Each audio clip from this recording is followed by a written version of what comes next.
And ఇంకొకటి sir, ఈ భారత్ మాత అనే ఒక డిపిక్షన్ పురాణాల్లో కూడా ఎక్కడ ప్రస్తావన ఉండదు మనకి, హిందూ వేదాల్లో కానీ. నేనంటే ఒకవేళ పురాణంలో ఉంటే మనకేం సంబంధం. ఇప్పుడు భారతదేశంలో ఉన్న పురాణాలు హిందువులు చదువుకోవాలి, హదీస్ని లేకపోతే మరొకటి వాళ్ళు చదువుకోవాలి, బైబిల్ నీళ్ళు చదువుకోవాలి. పురాణాలు ఉంటే భారత మాత ఎలా ఉంది? మన భారతదేశంలో అందరూ ఉన్నారు కదా ఇప్పుడు. అవును. ఇప్పుడు ఏమిటంటే మనకి ఈ రకమైనటువంటి రూపాన్ని మనం నెట్లోకి వెళ్ళి కనుక కొట్టి చూస్తే మనకు కనిపించేటువంటి భారత మాత ఈవిడే. అవును. ఈవిడ కాబట్టి ఈవిడే, అంతే కదా. సింహం. ఈవిడ చేతిలో ఉన్న జెండా ఏమిటి?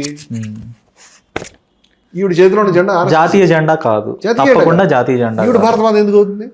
ఆశ్చర్యం ఏంటంటే RSS కి 100 ఏళ్ళు పూర్తయిన ప్రతి గల్లీలో సభలు పెడుతున్నారండి, అన్ని చోట్ల ఈ బొమ్మ ఉంటుంది. ఇప్పుడు ఆ జెండాకి విజయవాడలో ఒక భారీ సభ పెట్టారు BHP వాళ్ళు, దాంట్లో భారతమాత, ఇంటింటికి భారతమాత బొమ్మ ఉండాలని ప్రచారం చేస్తారు. ఇప్పుడు భారతమాత ఎలా అయిందండి? భారతదేశంలో అందరికి తల్లి కదా. మన దేశంలో 20 కోట్ల మంది ముస్లిమ్స్ ఉన్నారు. అవును, అంతే కదండి. అవును. క్రిస్టియన్స్ వాళ్ళు లెక్కేస్తే వాళ్ళు కూడా ఒక 5-6 కోట్లు వస్తారు. బుద్ధులు, బౌద్ధులు, జైన్లు, పర్షియన్ మతస్థులు వీళ్ళందరినీ లెక్కేస్తాయి. నేను అడుగుతాను, 20 కోట్లు అంటే యూరోప్ దేశంలో ఒక దేశంలో అంత జనాభా లేరండి, అంత పెద్ద జనం. ఇప్పుడు ఈవిడ తల్లి కొంతమంది పిల్లల్ని ఒళ్ళోంచి కింద పడేసి నా కొడుకు కాదని తోసేసేటువంటి తల్లి అందరికీ తల్లి ఎలా అవుతుంది? ఈవిడ చేతిలో భారతదేశం జెండా ఉంటే ఈవిడ భారత మాత, నేను కూడా అనేవాడిని. కానీ ఈవిడ RSS మాత, భారత మాత కాదు. ఈ విషయాన్ని మేము ఇవాళ కాదండి, 2004లో 2004 అంటే more than 20 years బ్యాక్, ఇది విజయవిహారం పత్రిక. నేను విజయవిహారం రమణమూర్తినిగా పేరు రావడానికి ఇదే కారణం. మేము దాడులు ఎదుర్కొన్నాం, పెద్ద పెద్ద స్కామ్స్ తెచ్చాం, అది వేరే స్టోరీ. RSS మాత అని ఆ రోజు రాసాం. ఆ రోజే మరొక సంచికలు కూడా ఎందుకు రాసాం తెలుసా? ఎందుకంటే ఇదొక సందర్భం. ఈ సందర్భం ఏంటంటే ఉమాభారతి తిరంగ యాత్ర చేసింది. తిరంగ యాత్ర చేస్తే ఉమా నీకెందుకమ్మా, ఉమా భారత జెండా ఊసేందుకమ్మా అని మేము రాసాం. ఎందుకంటే వీళ్ళ RSS 2001 దాకా తన కార్యాలయం జెండా ఎగరలేదు. కర్ణాటకలో ఈద్గా మైదానం అని ఉండేది. ఈద్గా మైదానంలో జాతీయ జెండా ఎగరేయటం, ఏమంటే మతానికి సంబంధించిన కార్యక్రమాల్లో మత జెండాలు ఎగరేసుకుంటారు. మతానికి సంబంధించినటువంటి కార్యక్రమం అక్కడ జాతీయ జెండా ఎందుకు ఎగరేయాలి అసలు అడుగుతున్నాను. కానీ ఈద్గా మైదానంలో జెండా ఎగరేయమంటే వాళ్ళు కాదంటారు. అప్పుడు వాళ్ళు దేశద్రోహులను ప్రచారం చేయాలి, వాళ్ళ స్కీమ్ అది. ఈవెన్ మనకి తిరుపతి యాత్ర చేసింది. ఈ యాత్రలో కార్యకర్తలు జాతీయ జెండా మీద పేకాడుకోవడం, మందాడడం అనేటువంటి సీన్లు మేము వేసాం. అంటే వీళ్ళకి జెండా మీద ఉన్న గౌరవం ఇప్పుడు కాదండి, 22 ఏళ్ల క్రితం విషయం చెప్తున్నాను నేను మీకు. ఇప్పుడు జెండాకి సంబంధించి గోల్వాల్కర్ గారు ఏమి రాశారు, వారి యొక్క పాంచజన్యము, బంచ్ ఆఫ్ థాట్స్ అని RSS వాళ్ళు ప్రింట్ చేసినటువంటి పుస్తకాలు. దాంట్లో డ్రిఫ్టింగ్ అవే అంటాడు. ఈ జెండాని అతుకుల బొంత అని చెప్పాడు. ఈ జెండాని ఎప్పటికీ భారతీయులు ఆమోదించాలని చెప్పాడు. ఎక్కడ ఏ పేజీలో అంటే మనకి టైం ఎక్కువ పడుతుంది కాబట్టి కానీ అది తీసి చూపించగలుగుతాను. ఇది బంచ్ ఆఫ్ థాట్స్. దీంట్లో వీళ్ళు 2 విషయాలు వ్యతిరేకించారు. ఒకటి భారతదేశ జెండా, 2 భారతదేశ రాజ్యాంగం అనేది అతుకుల బొంత అని చెప్పారు. మనకు మనుస్మృతి ఇంపార్టెంట్ అని చెప్పారు. మనువు అనేటువంటి వాడు మహాపర్వతం లాంటి వాడు. అంబేద్కర్ ఒక లిల్లీ పుట్ అని చెప్పారు. మనువుని అంబేద్కర్ని పోలుస్తారా? అంబేద్కర్ ఒక లిల్లీ పుట్ అని చెప్పారు. మను రూల్స్ అవర్ హార్ట్స్, మనువు మా హృదయాల్ని పాలిస్తున్నాడని చెప్పారు. కులం ఉండాల్సిందే అని చెప్పారు. కుల విభేదాలన్నీ ఇలాగే కొనసాగాలని ఆయన తన పుస్తకం రాసుకున్నాడు. వీళ్ళు ఎప్పుడూ కూడా ఈ కుల వ్యతిరేక పోరాటం అనేది చేయలేదు. వాళ్ళు 100 సంవత్సరాల చరిత్రలో హిందువులు కలపాలంటే కులమే కదా, అసమానత పోతేనే కదా మనం కలిసేది. 1947 దాకా మనం తిరుపతి టెంపుల్లోకి అందరం వెళ్ళాం. బయా సూర్యనారాయణమూర్తి గారు నిరాహార దీక్ష చేస్తే అక్కడ సాధ్యమైంది. సాణి గురూజీ గారు చేయబట్టి విఠోబా టెంపుల్లోకి వెళ్తున్నాం. పూరి టెంపుల్లో మరొక పెద్ద మనిషి చేశాడు. మధురైలో కక్కని చేశాడు. పెద్ద పెద్ద టెంపుల్స్లో హిందువులు వెళ్ళే దిక్కులేదు. బసవన్నను, లేకపోతే రవిదాసు, లేకపోతే భక్త కవులు కనకదాసు, ఘసీదాసు, మన వీరబ్రహ్మేంద్ర స్వామి, నారాయణ గురు, గాంధీ గారు, అంబేద్కర్, ఎంతోమంది మహానుభావులు కృషి చేస్తే ఈ మాత్రం కొంచెం వచ్చింది. వీళ్ళ జీవితం మొత్తం మీద హిందువుల గురించి ఏ పని చేయలేదు. వీళ్ళు చేయలేదు. ఒక సింగిల్, పైగా వ్యతిరేకంగా రాశారు, వ్యతిరేకమైనటువంటి హేళన చేశారు. ఎట్టి పరిస్థితుల్లో కులం గురించి మాట్లాడకూడదని చెప్పారు. రాజ్యాంగంలో సాంఘిక సమానత్వం, రాజకీయ సమానత్వం, ఆర్థిక సమానత్వం కావాలని మొట్టమొదటి తీర్మానంలోనే నెహ్రూ గారు ఎయిమ్స్ అండ్ ఆబ్జెక్ట్స్ తీర్మానంలోనే రాశాడు. వీళ్ళకి నచ్చనిదే సాంఘిక సమానత్వం, రాజకీయ సమానత్వం, ఆర్థిక, ఈ 3 ఉండకూడదు. వీళ్ళు 100 సార్లు రాశారు ఈ విషయాలు. అందుకని RSS చరిత్రలో ఎక్కడా కింది కులాలకు సంబంధించిన మన్వర్ మేఘవంశీ రాసినటువంటి పుస్తకం ఉంటుంది. మన RSS కులానికి సంబంధించి వేరే ఎపిసోడ్ పెట్టుకుందాం. దాంట్లో ఆయన ఎన్ని బాధలు పడ్డాడు RSSలో వివరంగా రాశాడు. RSS యొక్క కంపోజిషన్ ఏమిటి, RSS యొక్క కార్యకారిణి సభలో ఎంతమంది ఉన్నారు, బ్రాహ్మణుల క్షత్రియ 100 సంవత్సరాల చరిత్రలో కేవలం 6 ఏళ్ళు మాత్రమే రజ్జుభాయ్ అని ఒక క్షత్రియుడు సరసంఘ చాలకగా ఉన్నాడు. 94 సంవత్సరాలు బ్రాహ్మలే. వైశ్యుల దాకా ఇంకా రాలేదు. శూద్రుడికి వస్తున్న నమ్మకం లేదు. దళితుల విషయం అవుట్ ఆఫ్ క్వశ్చన్. అది దాని కంపోజిషన్. ఇప్పుడు ఈ ఆర్ఎస్ఎస్కి నిర్ణయాధికారం ఉంది అన్నిటి మీద.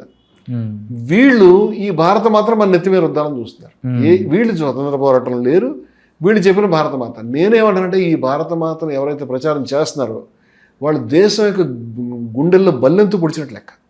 ఎందుకంటే దేశంలో ఉన్న కోట్ల మంది ప్రజానీకానికి ఎలియనేట్ చేస్తున్నారు, పరాయీకరణ చేస్తున్నారు, అవమానిస్తున్నారు వాళ్ళు. ఇప్పుడు నీ క్రిమినల్ కేసు పెట్టాలని నేను అంటున్నాను. నేను అలా అంటుంటే ఇది చాలా కాలం నుంచి నేను చెప్తూ ఉన్నాను. నరేంద్ర మోదీ గారు, మన దేశ ప్రధాని గారు, ఒక పుస్తకం ఆయన రాశారండి. ఆ పుస్తకం పేరు జ్యోతిపుంజ. ఆ పుస్తకాన్ని నేను మన వీక్షకులకు చూపిద్దామని అనుకుంటున్నాను.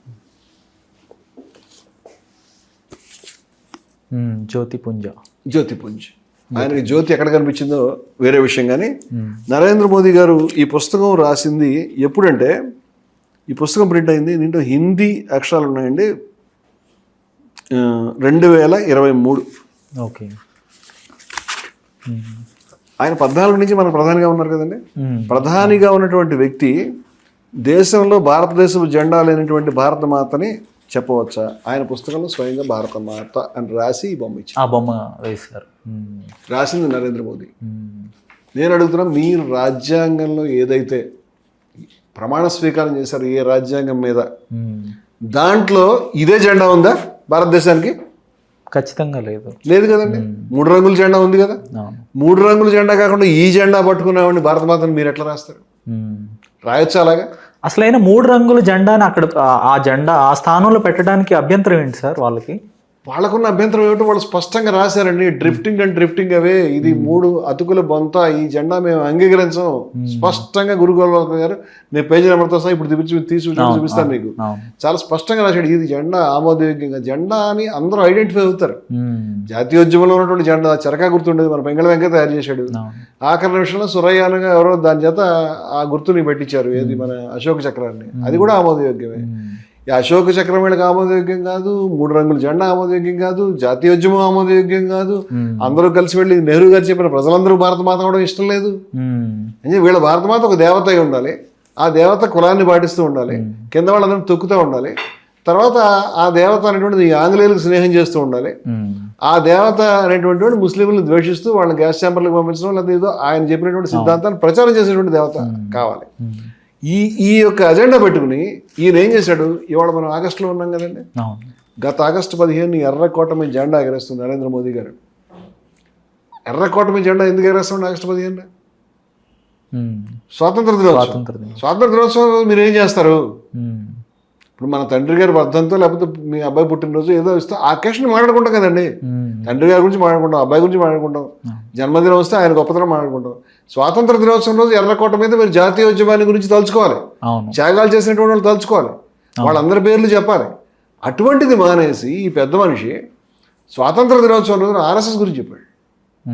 ఏ సంస్థ స్వాతంత్రోద్యమానికి వ్యతిరేకంగా ఉందో, ఏ సంస్థ బ్రిటిష్ వాళ్ళ యొక్క కొంగుబట్టు తిరిగిందో, ఏ సంస్థ స్వతంత్ర పోరాటంలో లేదో ఆ సంస్థ గురించి నువ్వు కనీసం ప్రైవేట్ గార్డెన్ చెప్పుకున్న పర్వాలేదు, నీకు అభిమానం ఉంటే. స్వతంత్ర పోరాటంలో ఎర్రకోట మీద జెండా ఎగరేసి అలా చెప్తావు? చెప్పాడు. అంటే మన దేశ స్వభావాన్ని మారుస్తారు వీళ్ళు. ఆర్ఎస్ఎస్ అంటే దేశభక్తి, ఏది స్వతంత్ర పోరాటంలో అనే సంస్థ దేశభక్తికి ప్రతీకాన్ని పిక్చరైజ్ చేస్తున్నారు. అంటే స్వాతంత్ర పోరాటం అంటే ఆర్ఎస్ఎస్ అంటే స్వాతంత్ర పోరాటం అని చెప్పే ఉద్దేశం అంటారా? పోరాటం ఒక ఘట్టం అండి. దేశభక్తి అంటే ఆర్ఎస్ఎస్ అంటే దేశభక్తి. ఆర్ఎస్ఎస్ మీరు కాదంటే దేశద్రోహి. అక్కడ దాకా వచ్చేసారు. ఇప్పుడు స్వతంత్ర పోరాటం చిన్న ఘట్టమే, అది దేశం ఎప్పుడు ఉంటుంది కదా. దేశం ఆ తర్వాత కూడా ఉంది, ముందు కూడా ఉంది. మీరు దేశానికి ద్రోహి, దేశ వ్యతిరేకి. దేశం అంటేనే ఆర్ఎస్ఎస్, దేశభక్తి అంటేనే ఆర్ఎస్ఎస్. అక్కడ దాకా వచ్చారు. ఇప్పుడు అక్కడి నుంచి మొన్న అక్టోబర్ 2వ తారీఖు విజయదశమి రోజు, అక్టోబర్ 2 గాంధీ మహాత్ముడి యొక్క జయంతి, జాతిపిత ఫాదర్ ఆఫ్ ది నేషన్. ఆ రోజు ఆర్ఎస్ఎస్కి 100 సంవత్సరాలు పూర్తయినాయి. నేను హైదరాబాద్లో గాంధీ దర్శన్ అనేటువంటిది మన గాంధీ భవన్ పక్కనే ఎగ్జిబిషన్ గ్రౌండ్స్లో ఉన్నటువంటి ప్లేస్కి వెళ్ళాను. అప్పుడు ఆ రోజు అక్కడ ఒక తగాదా కారణంగా ఇలాంటి ఎలిమెంట్స్, అసలు దాన్ని కరెంట్ కట్ చేశారు. మధ్యాహ్నం 12 గంటలకు చీకట్లో కూర్చుని మేము గాంధీ గారి గురించి జయంతి మాట్లాడుకున్నాం. నేను ఎల్బీ నగర్ నుంచి గాంధీ దర్శనం దాకా వెళ్ళే దారిలో ఎక్కడ గాంధీ గారి బొమ్మలు, అన్ని చోట్ల ఆర్ఎస్ఎస్ జెండాలు ఉన్నాయి. నా మనసుకు బాధ కలిగింది. ఎందుకంటే మహాత్ముడి హత్యలో ప్రమేయం ఉంది అని ఆరోపణ ఎదుర్కొన్న సంస్థ. అలా అంటే మనం మహాత్ముడు వచ్చి మేము చేయలేదని చెప్తారు. అవును. రికార్డ్స్ లేవు, మెంబర్షిప్ రికార్డ్స్ లేవు. అందుకని ఆయన ఉరికమ్మానికి ఎక్కే ముందు గాడ్సే గారు నమస్తే సదావత్సలని ఈ పాటే పాడాడు. సరే కాదు, సర్దార్ పటేల్ గారు ఏం చెప్పారండి గురు గోల్వల్కర్ గారికి? సర్దార్ పటేల్ గురు గోల్వల్కర్ చెప్పాడు, ఓకే మీరు కాదు, కానీ ఏ విద్వేష భావజాలమైతే గాంధీ గారి యొక్క ప్రాణాలను బలి తీసుకుందో, ప్రపంచంలోనే మహాత్ముడు ఆయన. అవును. సర్దార్ పటేల్ చెప్పాడు ఈ మాటలన్నీ కూడా. అవును. ఆ విద్వేష భావజాలను మీరే తయారు చేశారు, ఎందుకు చేశారు అని అడిగాడు. నేను సర్దార్ పటేల్ అడిగిన ప్రశ్న ఇవాళకి అడుగుతున్నాను. ఆ విద్వేష భావజాలను ఆర్ఎస్ఎస్ పుట్టించిందని సర్దార్ పటేల్, ఇది ఎక్కడ వెతకక్కర్లేదు మీరు. ఆర్ఎస్ఎస్ వాళ్ళే ట్రూత్ ట్రైమ్స్ అనే బుక్ వేశారు, అంటే సత్యం విజయం సాధిస్తుందని. అది గోల్వల్కర్ గారికి పటేల్ గారికి మధ్య ఉత్తర ప్రచుత్రాలు. దాంట్లో నిజంగానే సత్యం విజయం సాధించింది కాబట్టి ఆ మాటలు ఉన్నాయి. పటేల్ గారు పెద్ద విగ్రహం పెట్టారు కదా, దాని కింద ఈ మాటలు పెట్టాలని అడుగుతున్నాను నేను. ఏది విద్వేషాన్ని పుట్టించినటువంటి సంస్థ ఇది అని చెప్పాలని నేను కోరుకుంటున్నాను. ఆయన అటువంటిది స్వయంగా ఆయనే బ్యాన్ చేశారు ఆ సంస్థని. ఆయన బ్యాన్ చేశారు, తర్వాత ఆయనే లిఫ్ట్ చేశారు. ఏమీ లేదు కాబట్టి లిఫ్ట్ చేశారు. అది అంటే ఎవిడెన్స్ లేదు. ప్రాబ్లం ఏంటంటే ఎవిడెన్స్ ఉండగా రికార్డు ఉంటాయి కదా, రికార్డు లేదు. దాని మీద ఏం చెప్తారు, అందుకని తీస్తారు. ఓకే, నేనేమంటానంటే సావర్కర్ కూడా నిర్దోషిగా రిలీజ్ చేశారు. తర్వాత కపూర్ కమిషన్ వేరే చెప్పింది, మనం సావర్కర్ మీరు ఎపిసోడ్ చేసుకోవాలి. సావర్కర్ని ఎస్టాబ్లిష్ చేయాలి, గాంధీని తీసేయాలి, జాతీయోద్యమం అనేది పనికిరాదని చెప్పాలి, ఆర్ఎస్ఎస్ గొప్పదని చెప్పాలి. దానికి వేదిక స్వతంత్రోద్యమం, స్వతంత్ర దినోత్సవం వేరే రోజు చెప్పొచ్చు కదా. ఇప్పుడు అక్టోబర్ 2 వచ్చిన తర్వాత ఆ రోజు మోదీ గారు ఒక స్టాంప్ రిలీజ్ చేశారు. ఒక స్టాంపు ఆర్ఎస్ఎస్ 62 ఏది జరిగినటువంటి రిపబ్లిక్ డే పీరియడ్లో పాల్గొంది, నెహ్రూ గారు ఆహ్వానించారు అని. నెహ్రూ గారు దేశ ప్రధాని కదా, నెహ్రూ గారు ఆహ్వానించుంటే ఆర్ఎస్ఎస్ ఆఫీస్లో రికార్డులు బాగానే ఉంటాయి కదా. ఆయన ప్రధాని కాబట్టి ప్రధాన కార్యాలయంలో ఉంటాయి కదా, దమ్ముంటే బయట పెట్టమని అడిగాను నేను. నెహ్రూ ఆహ్వానించినట్టు ప్రధాన కార్యాలయం రికార్డు అయినా బయట పెట్టండి, ఆర్ఎస్ఎస్ కార్యాలయం నుంచి ఆయన రాసిన లేక ఎప్పుడెప్పుడో చూపిస్తారు కదండి ఫోటోలు, పెట్టండి. అబద్ధం, అది అబద్ధం. వాళ్ళు పాల్గొన్నది స్టాంప్ కింద రిలీజ్ చేశాడు, అభిమానమే. దీని సంగతి చెప్పండి. ఆర్ఎస్ఎస్ మీద అభిమానంతో ఈ దేశ ప్రధాని ఈ కాయిన్ రిలీజ్ చేశాడు, వెండి నాణ్యం. దీంట్లో ఇక్కడ ఈవిడ కనిపిస్తుంది, ఈవిడ వెనకాల సింహం, ఈవిడ భారతమాత. ఆ మాట ఆయన చెప్పాడు, ఈ దేశ ప్రధాని ఈవిడ భారతమాత అన్నాడు. ఎలా అంటారు? భారతమాత చేతిలో నేను మళ్ళీ అడుగుతున్నాను, భారతదేశ జెండా ఉండాలి లేదు. ఆర్ఎస్ఎస్ జెండా ఉన్నామని భారత మాత అని చెప్పడం అనేది మీ సొంత పుస్తకంలో రాసుకున్నారు, అదే కష్టంగా ఉంది. మన డబ్బులతోటి కాయిన్ ఎట్లా రిలీజ్ చేస్తారని అడుగుతున్నాను నేను. ఇది ప్రజలు ఒప్పుకోలేదు, కాన్స్టిట్యూషన్ ఒప్పుకోలేదు. మీరు కాన్స్టిట్యూషన్ ప్రకారం పిఎంగా ఉన్నారే, మీ సొంత డబ్బులు కాదే. మీరు ఈ కాయిన్ రిలీజ్ చేసి ఈవిడ భారత మాత అని చెప్పి ఈ రకమైనటువంటి ఇలా ఎవరైనా చేస్తారండి భారతదేశంలో? భారతదేశంలో మనకు తెలుసు, వీళ్ళ టోపీలు, వీళ్ళ నిక్కర్లు, వీళ్ళ బెల్ట్లు మనకు తెలియదు. హిందూ మతంలో అవి లేవు. కానీ ఇప్పుడు ఈయన ఏం చేశాడు, ఇది రిలీజ్ చేసి భారత మాత అన్నాడు. ఇదేంటంటే ఇది భారత మాత ఒకటి ఎస్టాబ్లిష్ చేయాలి. అది ఆర్ఎస్ఎస్ భవిష్యత్తులో పతాకం మార్చాలి. పతాకాన్ని మేము అంగీకరించడం రాశారు కదా, మేము అంగీకరించడం రాశారు కాబట్టి మార్చాలి. ఇప్పుడు ఈ వందే మాత్రం టాపిక్, ఈ వందే మాత్రం అంటే నవంబర్లో మాట్లాడినప్పుడు పచ్చి అబద్ధం. ఎక్కడ ఎన్నికల సభలో చెప్తేనే పార్లమెంట్ వేదిక మీద చెప్తారండి. చెప్పాడు, చెప్పిన తర్వాత ఎవరేమి వాదన తీసిన కాదు బాబు అలా జరగలేదని ఏమీ సమాధానం చెప్పడం, ఏదైనా పత్రికా విలేకరులతో అలాంటి లేవు కదా. దానికి ఒక ప్లాన్ ప్రకారం 2026 జనవరి రిపబ్లిక్ డే, మొన్న రిపబ్లిక్ డే రోజు పేరేడ్ ఈ శకటాలు ప్రదర్శిస్తారు కదా వివిధ రాష్ట్రాలవి, వందే మాత్రం శకటాలను ప్రదర్శించారు. ఇలాంటి భారతమాత బొమ్మ పెట్టి 6 చరణాలని ఒక్కొక్క చరణాలని ఇలాగా ఒక శకటం మీద రాసి ప్రదర్శించారు. దాన్ని ఎవరు పట్టించుకోలేదు దురదృష్టవశాత్తు. కరెక్ట్గా 3-4 రోజుల తర్వాత హోం మంత్రిత్వ కార్యాలయం నుంచి మనకి జీవో జారీ చేశారు. ఏమని? 6 చరణాల వందే మాత్రాన్ని మీరు ఆలపించాలి. ఎక్కడ? పాఠశాలల్లో, విద్యాలయాల్లో, ఏది ప్రభుత్వ కార్యాలయాల్లో. ఇది మీ విధి, దాన్ని ఖచ్చితంగా ఈ రకంగా చేయాలి. ఎవరైనా కనుక ఆర్ఎస్ఎస్ వాళ్ళు 6 చరణాలను ఆలపిస్తాడు బహుమతిస్తాను, నేను ఎవరికి తెలియదు. కష్టం, అది పలకడం కూడా కష్టమే. అదంత గొప్పదైతే మీ శాఖల్లో మీరు ఎందుకు ఇప్పటిదాకా ఆలపించలేదు? వేరే పాట వందే మాత్రం 6 చరణాలు అంత గొప్ప అయితే మీరు ఎందుకు పడుకోవాలి? నెహ్రూ గారు కుట్ర చేశారు, నేను గొల్లవాకలు ఎందుకు చేశాడు? మీ శాఖలో పడుకోపోయారా? మీరేం పట్టించుకోలేదు ఎందుకు మరి? దొంగ మాటలు అవన్నీ కూడా. అది ఈవెన్ మీరు రాజ్యాంగ రచనా సభలో ఉన్నప్పుడు శ్యామాప్రసాద్ ముఖర్జీ లాంటి వాడు కూడా అపోజ్ చేయలేదు, అది కూడా చెప్పాలి. వాళ్ళకి కరెక్ట్. వాళ్ళు అపోజ్ చేయాల్సింది కదా ఇప్పుడు. 6 చరణాలు కావాలని అడగాలి. ఏ మోదీ గారు ఎందుకు అడుగుతారు ఇప్పుడు? ఆ రోజు ఎందుకు రాలేదు? ఇవాళ చాలా స్పష్టంగా స్పెసిఫిక్గా, అంటే మన వాళ్ళు డీటెయిల్స్లోకి వెళ్ళట్లేదు. దురదృష్టం ఇది వార్త ఎక్కడ ప్రచారం కావట్లేదు. చేశారు. చేసిన తర్వాత దీనికి శిక్షలు ఉంటాయి. దీన్ని కనుక మీరు ఈ పాడకపోతే 3 సంవత్సరాలు జైలు శిక్ష ఉంటుందని ఫెయిలర్ వదిలిపెట్టారండి. ఓకే. ఆ ఫెయిలర్ వల్ల దేశం అంతా కూడా చాలామంది బాధపడ్డారు. నేను చాలా చోట్ల చాలా ఛానల్స్లో చాలా విషయాలు మాట్లాడాను. కొంతమంది సుప్రీంకోర్టుకు వెళ్ళారు. ఇది చాలా అన్యాయం, కానీ ఫెయిలర్ వదిలిపెట్టారు, కానీ దానికి సంబంధించిన యాక్ట్ చేయకుండా ఆపారు. ఎందుకంటే సుప్రీంకోర్టులో ఉంది కదా, మనకి సుప్రీంకోర్టు కొట్టేస్తారు భయం వాళ్ళకి.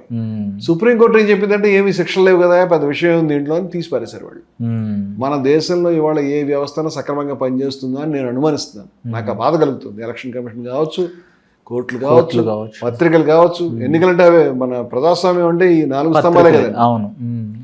ఈ ఎగ్జిక్యూటివ్, జ్యుడిషియరీ, శాసన లెజిస్లేచర్, మీడియా. ఈ లెజిస్లేచర్ వీళ్ళ చేతుల్లో ఉంది. అది ఎలా ఉందో తెలియదు. మిగతా వాటి మీద కూడా అనుమానాలు ఉన్నాయి. ఇప్పుడు మిగతా వ్యవస్థలను ధ్వంసం చేసే పని జరుగుతుంది. మరి సుప్రీంకోర్టు ఆ మాట చెప్పింది. చెప్పు ఉండకుండా ఉండాల్సిందేమో నేను అనుకుంటాను.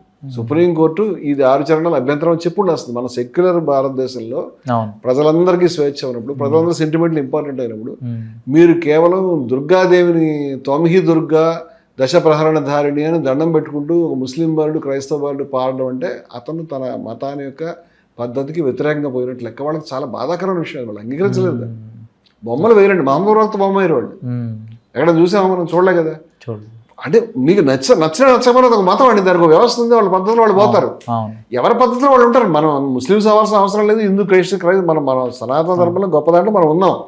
కానీ వాడి నమ్మకమైన వాడిని ఎందుకు వాడి మీద ఎందుకు రుద్దాలి? వాడిని మనమే ఎందుకు రుద్దాలి? ఏమైనా పాకిస్తాన్లో చేశారు దరిద్ర పనులు. దీన్ని పాకిస్తాన్ చేద్దాం అనుకుంటారు, హిందూ పాకిస్తాన్ కింద మార్చాలని, తాలిబానిజం కింద మార్చాలని అనుకుంటున్నారా? ఇప్పుడు చేశారు. సుప్రీంకోర్టు ఒప్పుకోకుండా ఉండాల్సింది, ఒప్పుకుంది. బ్యాడ్ లక్ అది. అప్పుడు శిక్షలు లేవు కదా అని కారణంగా ఒప్పుకుంది. వీళ్ళు అందుకనే జనవరి నుంచి జూలై దాకా వెయిట్ చేశారు. మీరు చూడండి, జూలై నెలలో మెల్లగా రాజ్యసభలో ఇది మనకి prevention of insults to the national honour ఏదో ఒక యాక్ట్, 1971 యాక్ట్. దాంట్లో ప్రోటోకాల్ చెప్తారు. జెండా ఎట్లా ఎగరేయాలి, జనగణమన ఎట్లా పాడాలి, ఆ టైంలో మనం ఏం చేయాలి. ఇప్పుడు ఏం చేశారంటే ఆ యాక్ట్లో ఇప్పుడు వందే మాత్రాన్ని అలా యాడ్ చేశారు రాజ్యసభలో. దాంట్లో వాస్తవంగా చెప్పాలంటే జంతర్ మంతర్లో లక్షల మంది కూర్చోవాల్సిన విషయం ఏంటంటే, దేశంలో కోట్ల మంది దేశద్రోహులు అయిపోతారు. ఇప్పుడు దేశద్రోహుల కింద మార్చాలి, ఉన్మాదాన్ని రెచ్చగొట్టాలనే ఉద్దేశంతో చేస్తున్న పనిది ఇది.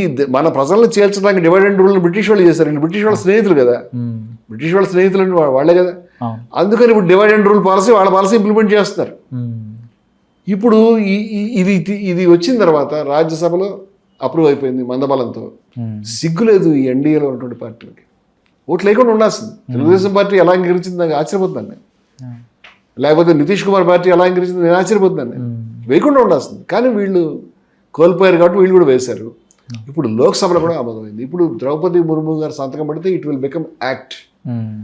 యాక్ట్ ప్రకారం ఏమిటంటే, పాఠశాలలో ఉన్నటువంటి ముస్లిం బాలుడు, ముస్లిం ఉపాధ్యాయుడు, క్రైస్తవ ఉపాధ్యాయుడు, పాఠశాల కాదు ప్రభుత్వ కార్యాలయాల్లో కూడా ప్రతి ఇంపార్టెంట్ అకేషన్లో ఈ గేయాన్ని ఆలపించాలి. 6 చరణాలు పాడాలి, నేర్చుకోవాలి.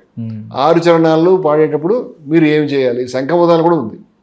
ఇట్లా చాలా రకాలైనటువంటి పనులు మీరు చేసి ఇది చేయాలంటే మరి ముస్లిం మతంలో కోట్ల మంది పరిస్థితి ఏమిటి? నువ్వు ఆలపించలేదు, అప్పుడు ప్రజల్లో ఏమైనా ప్రచారం చేస్తారు తెలుసా? వందే మాత్రం పాటలేదండి, వీడు దేశద్రోహి, వీడు దేశ గేయం, తాలిబాన్ అని చెప్తారు. అవును, చాలాసార్లు మీకు ఆశ్చర్య విషయం చెప్తారు. ముస్లింలకి ఆకుపచ్చ జెండా వాళ్ళ మతంలో ఇంపార్టెంట్. హిందువులు కాషాయం ఎలాగలాగా, మనకు ఓం గుర్తు ఎలాగో వాళ్ళ నెలవంక నక్షత్రం ఎలాగా. ఈ నెలవంక నక్షత్రాన్ని ఆకుపచ్చ రంగుని పాకిస్తాన్ జెండా పెట్టుకుంటే వాడు తప్ప, దౌర్భాగ్యం అది. వాడు పెట్టుకున్నాడు. వాడు ఎక్కడ నెలవంక గుర్తున్నటువంటిది ఆకుపచ్చ పెట్టగా పాకిస్తాన్ అంటే. ఇప్పుడు వాడు పాకిస్తాన్ అనేది పుట్టక ముందు నుంచి వీళ్ళ జెండా అదే. మనకు ఓం ఉంది కదండి, అలాగే వాడికి పవిత్రం అది. ఈజీగా ప్రజల మైండ్ డైవర్ట్ చేసి వీడు వందే మాత్రం పాటలేదు, వీడు టెర్రరిస్ట్, వీడు తాలిబాన్, వీడు పాకిస్తాన్, ఇవన్నీ ప్రజల్లో ప్రచారం చేయడానికి, ప్రజల్లో ఎలినేట్ చేయడానికి. ఇప్పుడు ముస్లిమ్స్ పాపం అన్ని చోట్ల వెనకబడే ఉన్నారు. ముస్లిం ఒక క్యాబినెట్ మినిస్టర్ లేడండి. మోదీ స్వతంత్ర భారత చరిత్రలో మొట్టమొదటిసారి భారతదేశపు కేంద్ర క్యాబినెట్లో ఒక్క ముస్లిం కూడా లేడు. 20 కోట్ల మంది ప్రజల ప్రతినిధులు ఉండొద్దండి. యూపీలో ఇంకా అనేక వీళ్ళ అధికారంలో ఉన్న రాజ్యాల్లో ఒక ముస్లిం లేకుండా చేశారు. వాజ్పేయి గారి దగ్గర కనీసం ఎవడో నామకే వాస్తారని ఎవరికైనా ఇచ్చేవారు. మోదీ గారు కూడా మొదటి దశలో ఇచ్చాడు, ఇప్పుడు తీసాడు. అంటే వీళ్ళ కలర్ వీళ్ళు ఓపెన్ చేస్తున్నారు ఈ విషయాన్ని. ఇలా ఉండొచ్చా? అసలు ముస్లిం ప్రాతినిధ్యం రాజకీయాల్లో లేదు, ప్రభుత్వాల్లో లేదు, విద్యారంగంలో పరిశ్రమ రంగంలో కూడా వాళ్ళ శాతాల ప్రకారం లేరు. వాళ్ళ శాతాలను మించినది ఒకటే ప్లేస్, జైల్లో ఉంటారు. మీరు జైలుకి వెళ్ళి చూడండి, అక్కడ ముస్లిమ్స్ దళితులు వాళ్ళ పర్సంటేజ్ కంటే ఎక్కువ ఉంటారు, బీసీలు ఎక్కువ ఉంటారు. రాజకీయాల చట్టసభలో బీసీలు ఉండరు, 50% ఉండాలి ఉండరు. అంటే ఈ సిస్టమ్ ఇది. ఇప్పుడు మీరు ఇంకా ఎక్కువ మంది జైలుకి పంపించాలి. గోవధ పేరు మీద దళితుల మీద ముస్లింల మీద దాడులు ఎలా చేశారు? మేము గోవధ హిందుస్థానీ గోరక్షణ సమితిని ఒకటి ఏర్పాటు చేసి ప్రయత్నం చేస్తున్నాం. ముస్లింలను అందరికీ ఏకాభిప్రాయం తీసుకొచ్చి గోవధ ఆప్ చేయంటారు బాబు అని. ఆ పని చేయరు. ప్రజల్లో ద్వేషం, ముస్లింల మీద ద్వేషం. ముస్లిము గోవుని చంపేస్తున్నాడు, ఒక ట్రక్ మీద దాడి చేస్తారు, 40-50 మంది బొట్లు పెట్టుకుంటారు, జై శ్రీరామ్ అంటారు. కొంతమంది తాగి, కొంతమంది తుపాకులు కత్తులు. ఇవన్నీ కూడా నేను ఉత్తమాటలు మాట్లాడట్లేదు, రకరకాల నివేదికల్లో రిపోర్ట్స్లో ఉన్న విషయాలు చెప్తున్నాను నేను. 70-80 మంది చంపారు ఇప్పటిదాకా. దాడి చేసినప్పుడు వాడు పారిపోతాడు, ఓసారి లారీ తగలబెడతారు, ఓసారి కనిపించినట్టు కొడతారు. ఈ విధానం అంతా చేసే కంటే కూడా గోవధ నిషేధించవచ్చుగా. ఈ విధానం గోవుని జాతీయ జంతువు నీకేముందిగా మెజార్టీ, 12 ఏళ్ళ నుంచి పరిపాలిస్తున్నావుగా, చేస్తే అయిపోతుందిగా. చెయ్యం మేమని చెప్పారు. వీళ్ళే నార్త్ ఈస్ట్లో ఏం చేశారు? బీఫ్ని చవక రేట్లకు మేము సప్లై చేస్తామని ప్రామిస్ చేసి అధికారులకు వచ్చారు, తెలుసా మీకు? అవును. అదే కాకుండా అక్కడ గోవధ నిషేధించాలని ఎవడన్నా ర్యాలీ తీసుకుంటే మణిపూర్లోను మేఘాలయలోను బీజేపీ పార్టీ వార్నింగ్ ఇచ్చింది, ఈ రాష్ట్రంలో అడుగుపెట్టినాము మిమ్మల్ని. ఏది బీఫ్, ఇది గోవధను నిషేధించాలనేది. ఆ రాష్ట్రంలో ఒక పాలసీ, యూపీ మధ్యప్రదేశ్లో ఒక పాలసీ, తెలంగాణలో ఒక పాలసీ, కేరళలో ఒక పాలసీ, బెంగాల్లో మనం కూర్చుని 14 సంవత్సరాలు అయితే చంపేయచ్చు అన్నారు. ఇవన్నీ రకరకాల, ఇవన్నీ ఎందుకండి? ఎందుకు అంటే ముస్లింలకు వ్యతిరేకంగా జనాలు రెచ్చగొట్టారు. ముస్లిం భక్షకుడు, హిందూ రక్షకుడు, అఖలాక్ మీద దాడి చేశారు. ఆ తర్వాత ఫ్రిడ్జ్లోంచి తీసి చూసిన తర్వాత దాంట్లో ఉన్నది గోమాంసం కాదు, మామూలు మటనం తేలింది. ఆయన్ని కుటుంబిషన్ పెట్టి తల మీద బాధ చంపేశారు, ఇంటి మీద దాడి చేసి. ఆ కొడుకుని గాయాల పాలు చేశారు. ఆ కుటుంబం రోడ్డు మీద వచ్చింది. ఇప్పుడు ఏమిటంటే అక్కడ కనీసం ఇంటి పక్కన గోవుని చంపే ఫెసిలిటీ కూడా లేదు. ఒకసారి రెచ్చగొట్టి దాడి చేయడమే. ఆర్యన్ మిశ్రా అనేటువంటి ఒక బ్రాహ్మణ్ణి 25 కిలోమీటర్ల వెంటాడి తుపాకులతో కాల్చి చంపారు. తీరా చూసిన తర్వాత బ్రాహ్మణం తేలితే సరి చెప్పారు. అంటే వీళ్ళ దృష్టిలో బ్రాహ్మణ ప్రాణము, దళితుడి ప్రాణం, ముస్లిం ప్రాణం ఒకటి కాదు. దళితులు ఎంతమంది చంపారండి? జజ్జర్లో చంపారు, సజీవదానాలు చేసి గోవుల గురించే. ఉనాలో దళితుల్ని మొత్తం కారు కేసి కట్టేసి చొక్కా విప్పించి కొట్టినటువంటి దృశ్యాన్ని మనం మొత్తం దేశం అంతా చూసాం, అందరి హృదయాలు కదిలిపోయినాయి.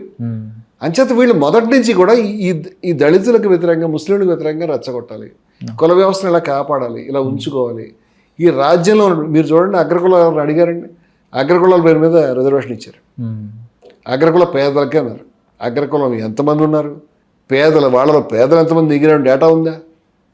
దాన్ని అందరూ బలపరచడంతో వీళ్ళకున్న మోక మెజార్టీతో అసలు రిజర్వేషన్లు మొదలుపెట్టింది డబ్బు లేకపోవడం, డబ్బు ఉండడం గురించి కాదు, సామాజికమైన అణచివేత, దోపిడీ, సోషల్ ఇంజస్టిస్, సోషల్ అప్రెషను, వీటి గురించి మొదలుపెట్టారు. ఇప్పుడు దాని ఫండమెంటల్ తీసేయడం అనేది రిజర్వేషన్ వ్యవస్థను దెబ్బకొట్టడం. అటువంటిది ఉంచకూడదు. రిజర్వేషన్ వెనకాల నుంచి దెబ్బకొట్టే ప్రయత్నం ఇదంతా. వీళ్ళు మండల కమిషన్ వచ్చినప్పుడు అన్ని సందర్భాల్లో వీళ్ళు వ్యతిరేకించిన వాళ్ళే. అంబేద్కర్ గారు మహిళా కోడ్ బిల్లు ప్రవేశపెట్టినప్పుడు రోడ్ల మీద చాలా మందిని ఒక ఆయన కరపత్రి అయినటువంటి స్వామీజీ గారు రోడ్ల మీద తీసుకొచ్చాడు ఢిల్లీలో. ఆ కరపత్రి స్వామీజీ చచ్చిపోయి ఇప్పుడు లేడు. ఆ కరపత్రి పేరు మీద స్టాంప్ని మోదీ గారి ప్రభుత్వం రిలీజ్ చేసింది. అవసరం ఏంటి? ఆయన ఏం గొప్ప పని చేశాడు? అంటే వీళ్ళ నేచర్ చెప్పడానికి చెప్తున్నాను నేను. ఇవాళ వందే మాతరం అనేది మనకి ద్రౌపది ముర్ము గారు సంతకం పెట్టిన మరుక్షణం చట్టం అయిన తర్వాత ఈ దేశంలో ఉన్నటువంటి కనీసం 25-30 కోట్ల మంది ప్రజలు, హిందువుల్లో కూడానండి, హిందువుల్లో మీరు నేను కూడా మనలాంటి వాళ్ళం చాలా బాధపడతాం కదా. ఎవరినైనా అణిచేయాల్సిన అవసరం మనకేం వచ్చింది? అంటే ఈవెన్ నాస్తికులు లేకపోతే రకరకాల విశ్వాసాలు ఉండేవాళ్ళు దుర్గాదేవి స్థుతిని ప్రతి ఒక్కళ్ళు పాడాలనేటువంటి విధానాన్ని ఎట్టి పరిస్థితులు అంగీకరించరు. రాజ్యాంగ స్ఫూర్తికి వ్యతిరేకం, జాతీయోద్యమ స్ఫూర్తికి వ్యతిరేకం, ఈ దేశ విలువలకు వ్యతిరేకం.